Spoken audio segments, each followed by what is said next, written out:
Ну вот такая вот она, наша зимняя Франция. Все нас уже давно потеряли, так что решили что-нибудь подснять новенькое. Наш домик. А ты с кем разговариваешь? Да вот решил все-таки что-нибудь снять людям, показать, что мы еще живы, Ничего себе. что мы... Вот тут даже где-то я есть в отражении. Во! Привет! Так что сегодня будет у нас небольшой ролик. Маша вот готовит обед, а я решил взять камеру и что-нибудь снять. Но вы только не думайте, друзья, что сегодня мы с вами будем весь день готовить, стоять на кухне и рассуждать о жизни. Совсем нет. Мы вот сейчас приготовим с Артемом обед и поедем на стройку. И будем сегодня работать. Сегодня снимем чуть-чуть видео про то, как мы строим. На самом деле, с тех пор, как мы пропали с Ютуба, мы так и продолжали ремонт в этом доме. И мне кажется, что здесь не сильно интересные были, в принципе, кадры и сюжеты того, что мы делали. Сейчас мы заново начнем как бы строить дом, достраивать. И надеюсь, что видосиков будет чуть-чуть побольше. Хотим вас поблагодарить, что вы нас за все это время не забывали, вы нам постоянно писали, нам очень приятно получать такое огромное количество комментариев о том, что вы за нами соскучились, что вы там переживаете, может быть, с нами что-то случилось, или мы... Ну, в общем, спасибо вам огромное, что вы нас поддерживали, вы нас мотивировали, и мы вот благодаря этой мотивации вдохновились и решили продолжать снимать нашу стройку, снимать нашу жизнь, снимать нашу деятельность. Огромное вам спасибо. Ку-ку, Мурзик. Привет, ты вернулся. Это наш кот. Мы назвали его Тарасиком. Мы смотрели тогда какой-то сериал по телевизору. И там главного героя звали Тарасик. И нам как раз подарили вот этого вот кота. И мы решили, наверное, будет весело, если мы назовем кота Тарасиком. Да простят меня все Тарасики.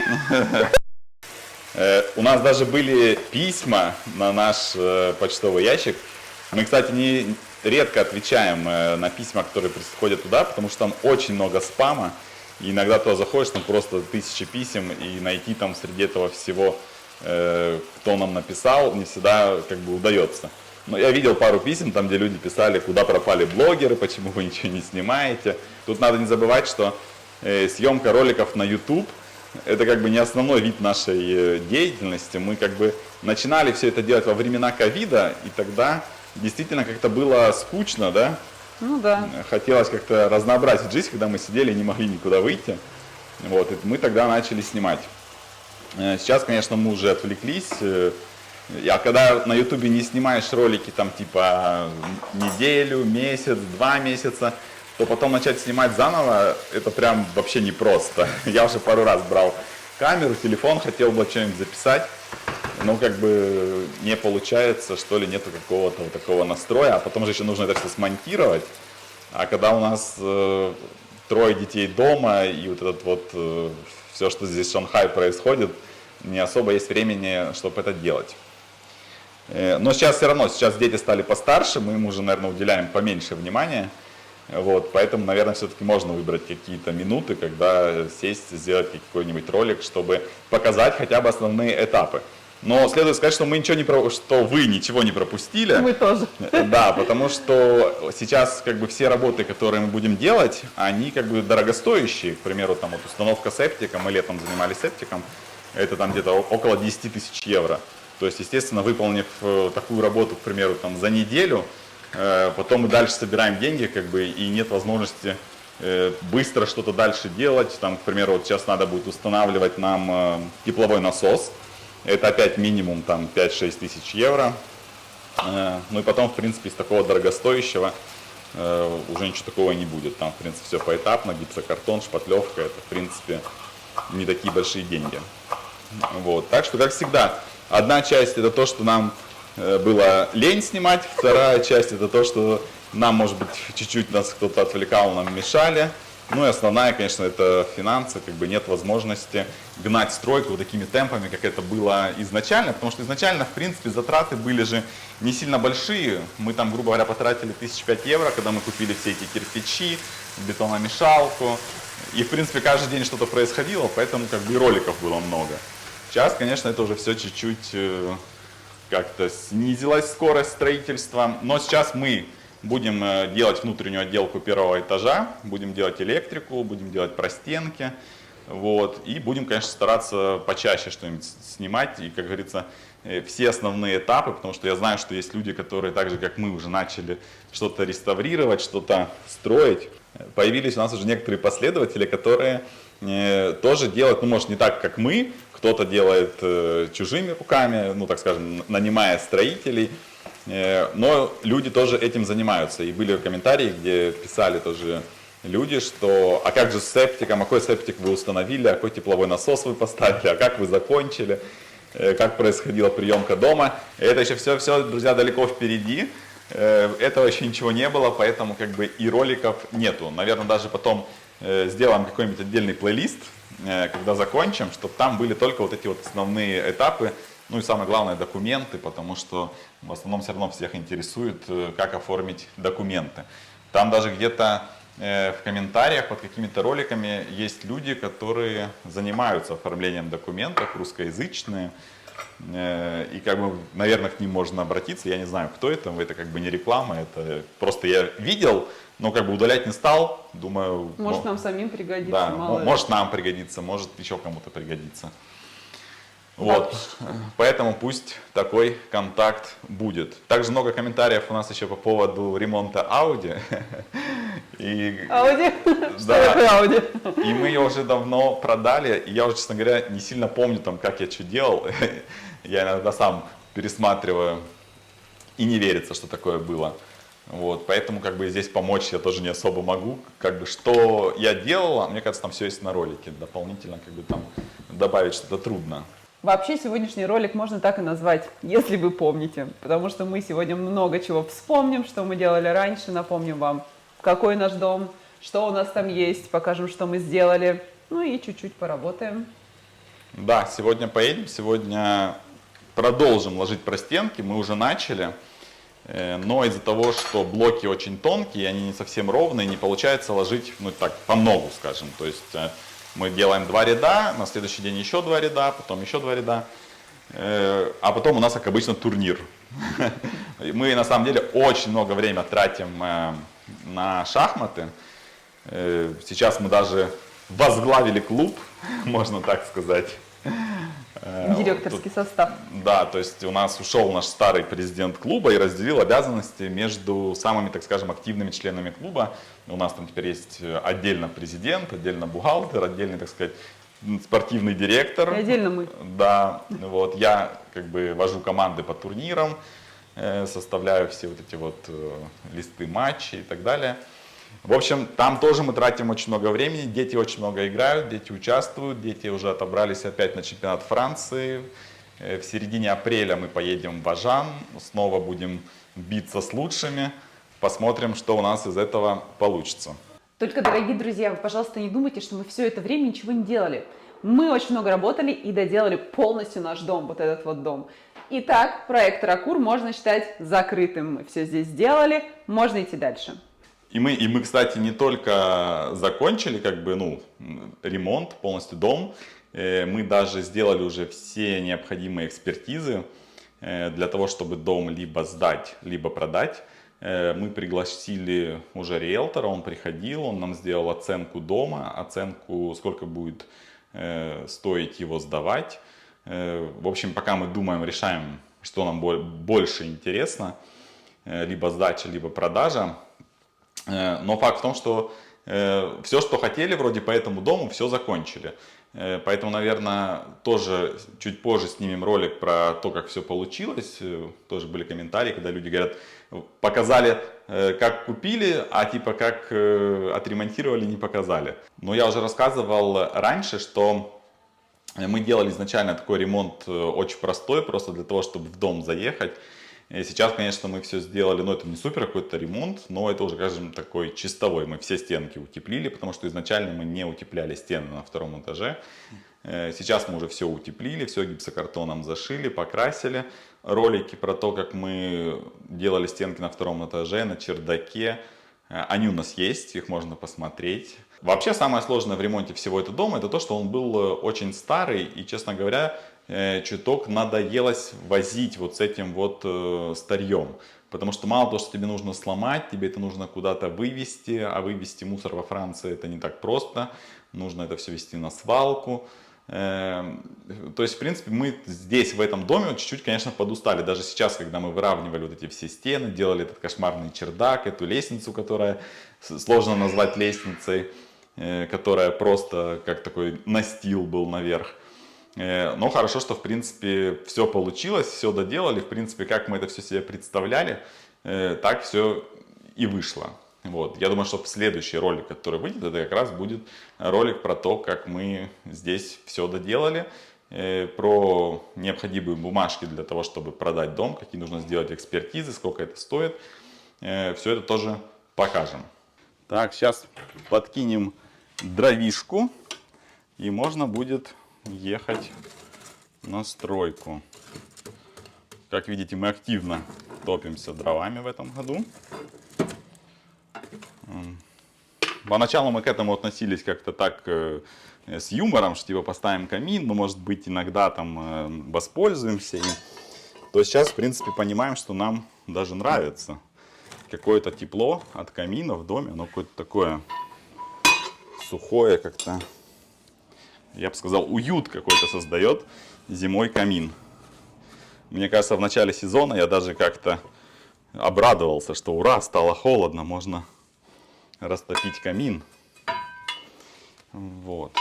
Единственное, что мне не сильно нравится, это постоянно вот это вот мыть, чистить. Но в этом году купили пылесос для пепла. В принципе, побыстрее все это стало происходить.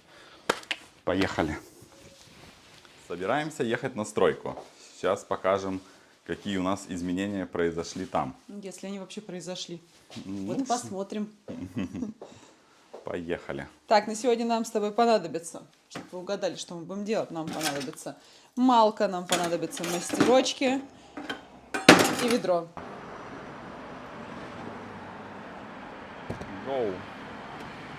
Сегодня у нас просто замечательная погода. В поселке у нас без изменений, как обычно, куча машин.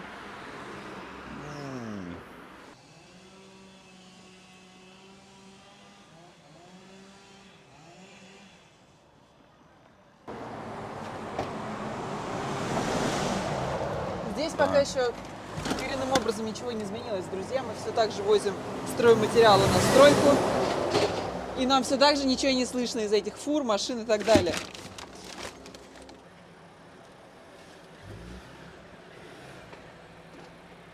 Бывают и такие редкие случаи, когда пропускают. Обычно все несутся как бешеные.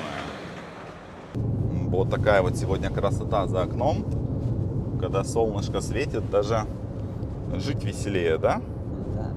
Сейчас мы проезжали дом, если помните, мы его как-то снимали, его тоже купили под реставрацию, и тоже реставрация до сих пор не закончена. Но видно, что люди там уже начали жить, но пока еще продолжают строить, крышу еще не сделали. А вообще, в этом году у нас погода особо не балует. У нас была очень холодная зима, предыдущие 2 недели у нас стабильно был -2, -3.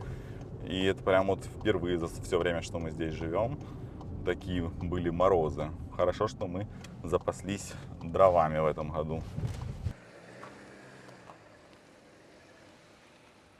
Так, ну и вот дом, милый дом. Здесь нам чуть-чуть поломали забор. Приезжала какая-то фура в магазин, разгружалась и сбила нам кусок забора. А так, в основном, все без изменений.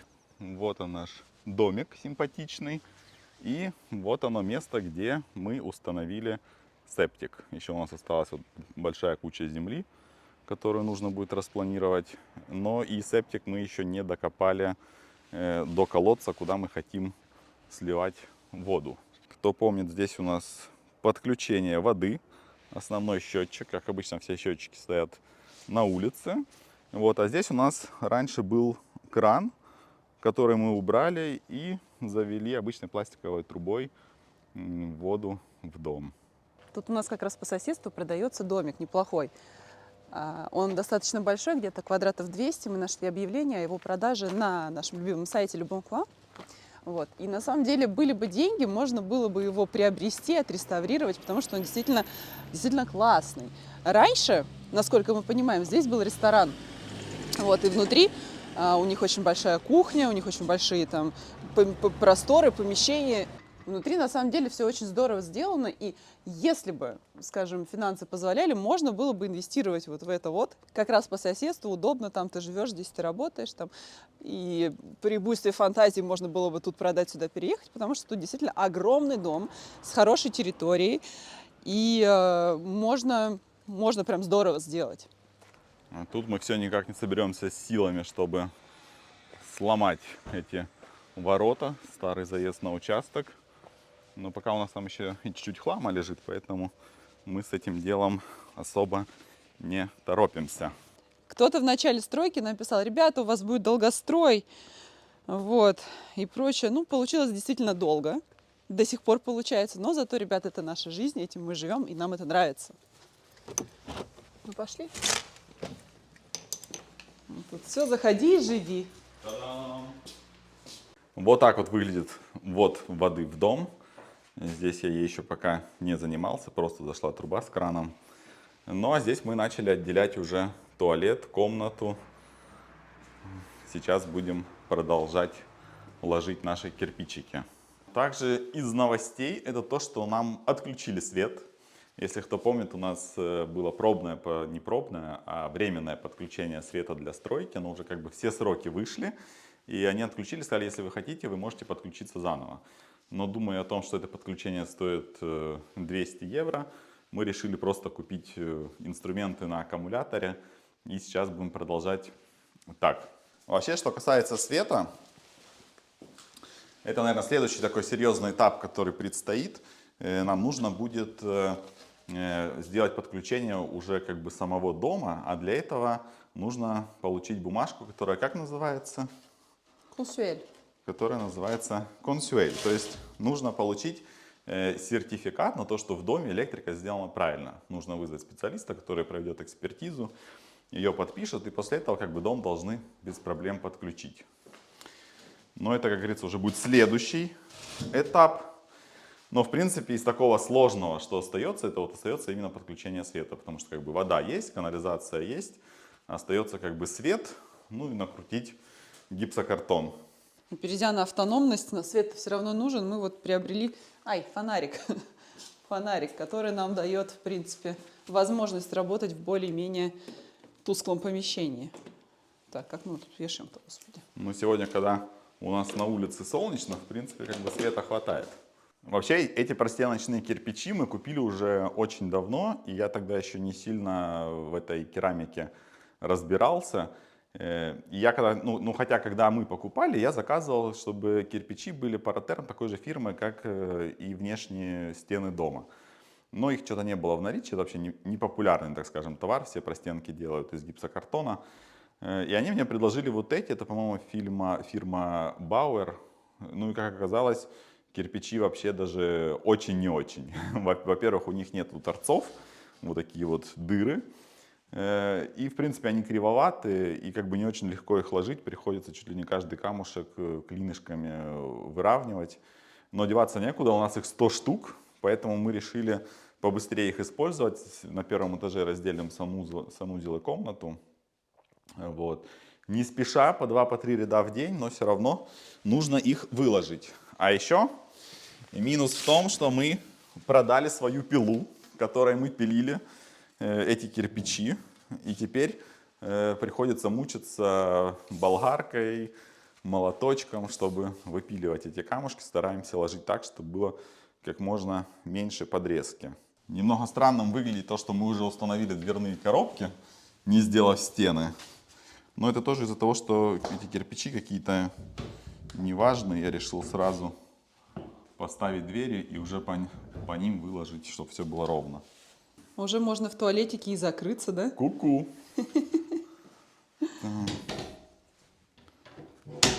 Ну, четко получилось, что? Ровненько. Стен нету, а дверь уже есть. Пожалуйста. На сегодняшний день работы нам предстоит не сильно много. Мы выложим 2 ряда блоков. Больше не получится. Потом мы пойдем за детьми в школу и заберем их на обед. Акселька у нас уже 2-й год ходит в садик, в матернель, в 1-ю группу, в младшую группу. Сказать, что ему нравится, ему не нравится. Он вообще недоволен, то, что его отводят в эту школу, что ему приходится сюда ходить. Но, правда, уходит всего вот до обеда, потом он приходит на обед, кушает и ложится спать. Ну, в принципе, получается неплохо, но по-французски он у нас еще пока не заговорил. Но ждем, ждем. Наверное, заговорит. На самом деле, вроде кажется, что не сильно холодно, но когда стоишь на месте долго, как-то и замерзаешь. На улице +6. А еще интересно, в этом доме он получился как какой-то термос. Когда ночью холодно, получается, как бы здесь остывает внутри. Утром приходишь на улице, когда выходит солнце, уже вроде как потеплее, а внутри дома прям чувствуется, что долго нагревается. Поэтому мы пойдем откроем окна, чтобы тепло с улицы заходило в дом. Опа. Это раз. Это два. И будем надеяться, что будет теплее. Конечно, это нас не нагреет за 2 часа, что мы здесь будем работать, но мы попробуем дышать еще хорошенечко. И летом у нас тоже похожая ситуация, когда на улице очень жарко, утром приходишь, внутри дома как бы прохладно. То есть как бы кирпичи выполняют свою работу довольно неплохо, они удерживают тепло, холод. Самое интересное, что вот когда летом в очень жаркие дни, стена прям с той стороны ты ее щупаешь, она прям горячая. А то, как ее нагревает солнце, заходишь внутрь, трогаешь изнутри, стена прохладная. То есть как бы кирпичи действительно классные. Так, одеваем аккумулятор. Самое интересное, что после того, как мы лишились, так скажем, электричества, начали смотреть инструменты, какие же купить. Сначала хотели, как обычно, купить DeWalt, потому что я, в принципе, люблю эту марку. Но все, что на аккумуляторах, как бы существенно стоит. Сами аккумуляторы стоят дорого. И что-то мы обратили внимание на инструменты Parkside из Lidl. Это Маша нашла. Ой, как приятно, меня похвалили. Я сначала как бы так к этому отнесся, типа, что нет-нет, не хочу. А потом, когда посмотрел на цены, думаю, ну можно взять попробовать.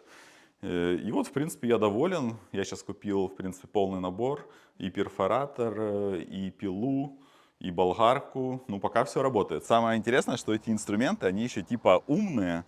Они подключаются по Bluetooth к телефону. Ты видишь и заряд аккумулятора, и количество оборотов, там всякие настройки. Ну, оно, конечно, может быть не сильно как бы нужно, но факт в том, что такое есть. Это вроде как приятно. Самое интересное, что здесь такое прям какое-то сенсорное управление. Здесь она у нас сначала разблокируется. Здесь показан заряд, скорость, короче, куча всяких настроек. Включается тоже либо двойным нажатием на постоянное вращение, либо одиночным нажатием. Это вот чисто пока держишь, она пилит. В общем, что-то такое необычное.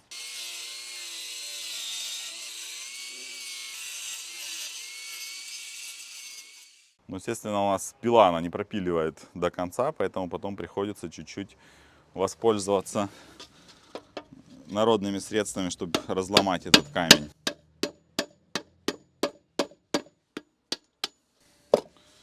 Получается, может, не совсем красиво, но деваться некуда. Не так уж много их надо распилить. Размешаем клей. В другую сторону крутится. Я еще не разучилась это делать. Самое сложное это сделать так, чтобы не было клея сильно много, чтобы его не осталось, чтобы не переработать, не дай бог. Вот. Поэтому сейчас попробую 15 мастерков, а потом, если не хватит, чуть-чуть еще домешаю. На самом деле огромный плюс вот этих вот всех кирпичей это то, что расход клея, он прям минимальный. Скажем, буквально 10 мастерками можно выложить полстены. Просто еще потом за Акселишкой в школу идти, нельзя же опаздывать. Ну, если что, они придут, подождут, пока мы доложим. 11. Давай 12. А там видно будет. Во. Так, ну мне кажется, воды я мало налила. Пока мы наш дом используем как велогараж.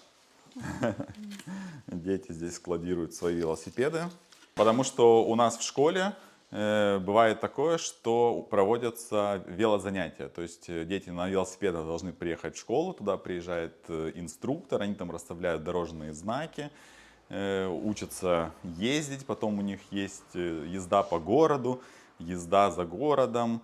В общем, что-то напоминает как бы обучение вождения на машине, да, только на велосипеде. Еще и в конце года выдают диплом и повышают им уровень каждый год. То есть, по идее, через там 3-4 года им должны выдать какую-то бумажку, что ты полностью овладел навыками вождения велосипеда, что-то типа того.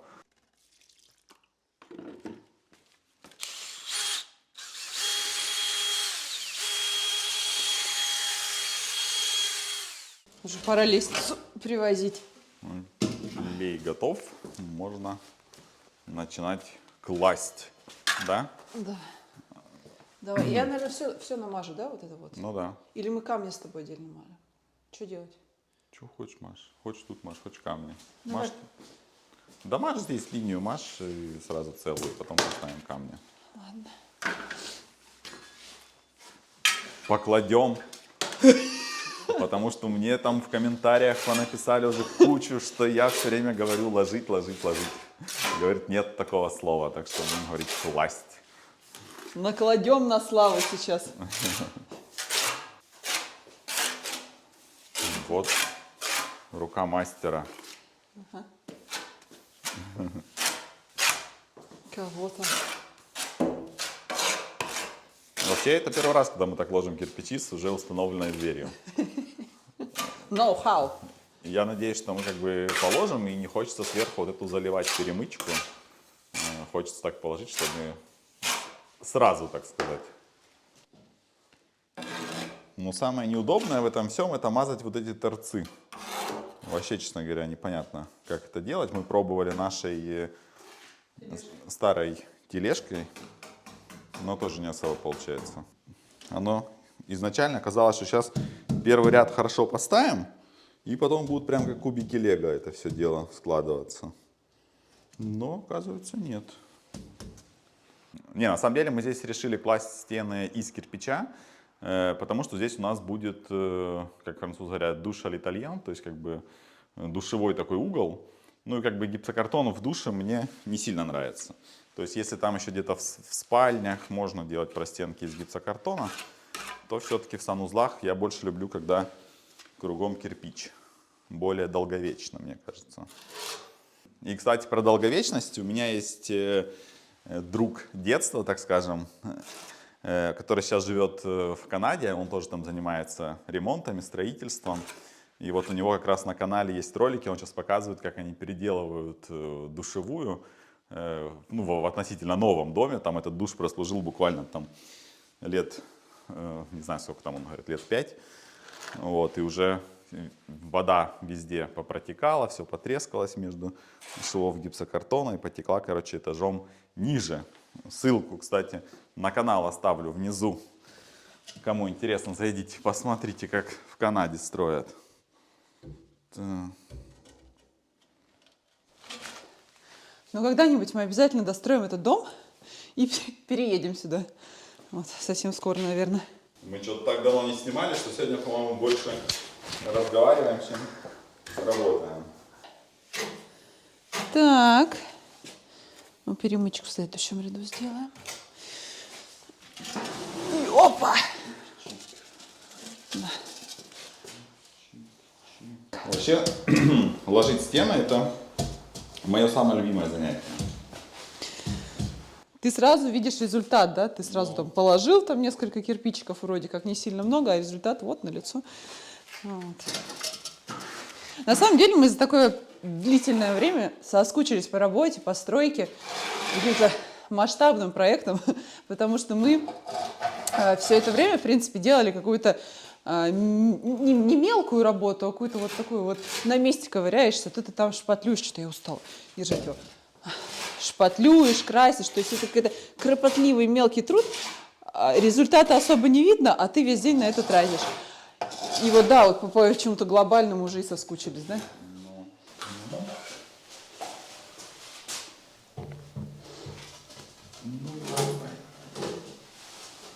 Так, все, у меня тютелька в тютельку.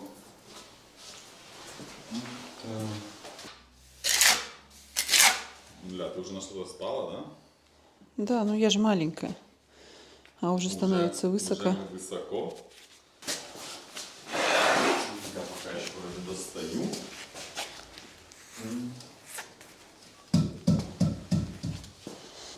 Так, дорогой, у нас с тобой осталось 15 минут, ускоряемся.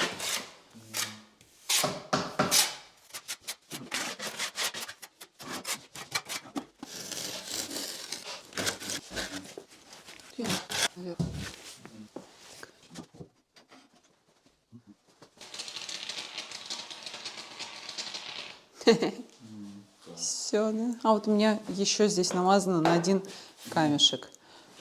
Клея хватило. Глаз алмаз. Тут сейчас подпеним. И шестой же, да? Раз, два, три, четыре, пять, шесть, да. И шестой ряд уже готов. Так что, как видите, вы ничего особо не пропустили. Ну вот, на этом наш с тобой дебютный ролик в этом сезоне подошел к концу. Идем за Пашей в школу, а тут рядом с его школой начали строить, чтобы вы могли подумать, это дом престарелых. Дом престарелых строят все тоже из красного кирпича. Примерно все так же, как и мы делали, но только без второго этажа. Самое что интересное, что на сайте уже можно заходить и бронировать места. Ну так, честно говоря, на вид не скажешь, что он прям сильно большой, этот комплекс.